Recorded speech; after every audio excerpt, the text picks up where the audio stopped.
What I really find amazing about these monsoon or tropical areas of Australia is the rate of change from the between the dry season and the monsoon or the wet season. It just seems to happen so quickly. 1 minute it's dry and we're getting a few bits of rain here and there, but then the monsoonal troughs settle over the top end and we get a big dump of rain and things just seem to just spring forth. It's just a massive life-giving event. The monsoonal season this year in Darwin, 2015, came a bit early with a big monsoonal trough sitting over Darwin in the last 3 weeks of 2015. And the change was amazing, absolutely amazing. The floodplains 1 week can be dried out with fires ravaging across them, dust blowing up, parched and barren. 2 weeks later, they can be the most amazing sea of green.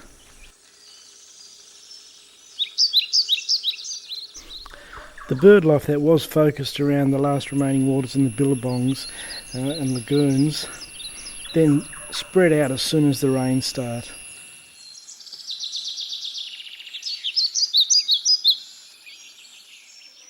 This water buffalo calf met its end seeking out the only water that was remaining in this Billabong. 2 weeks later the rains have come and the Billabong's totally full and the grass is lush and green all around it.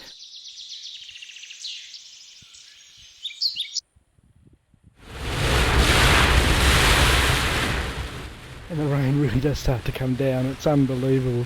It's not unusual to get 100 mil in one event, a couple of hours. But it just seems to sort of disappear. The land's flat and I suppose it's very porous and you don't get a great deal of runoff. It also seems to just soak into the ground.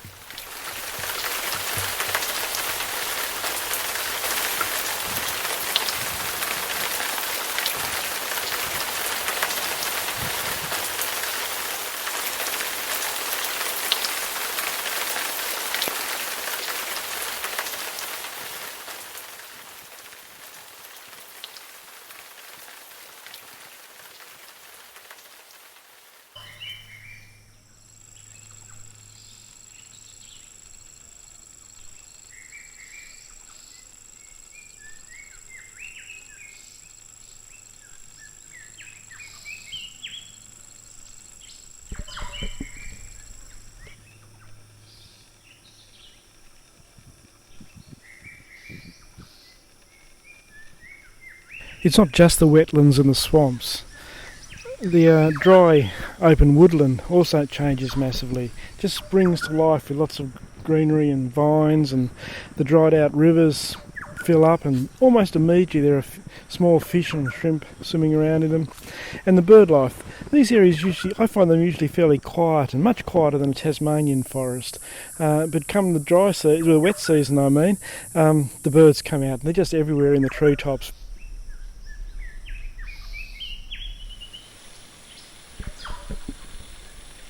And the flowers start growing from the most unexpected places.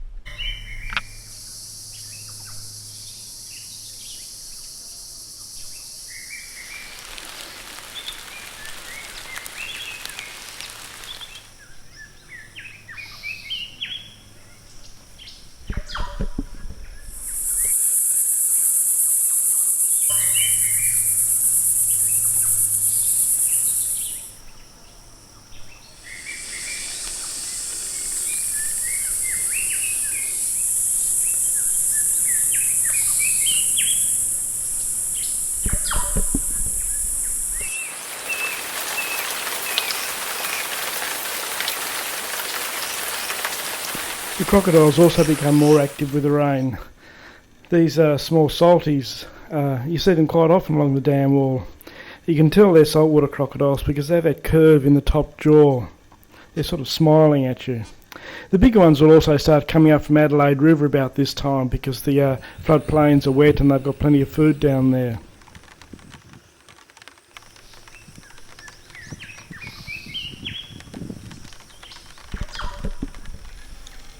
The freshwater crocodiles also become quite active and move between the top of the dam and down onto the floodplains. You can tell it's a freshwater by the jaws being straight. There's no smile in them at all.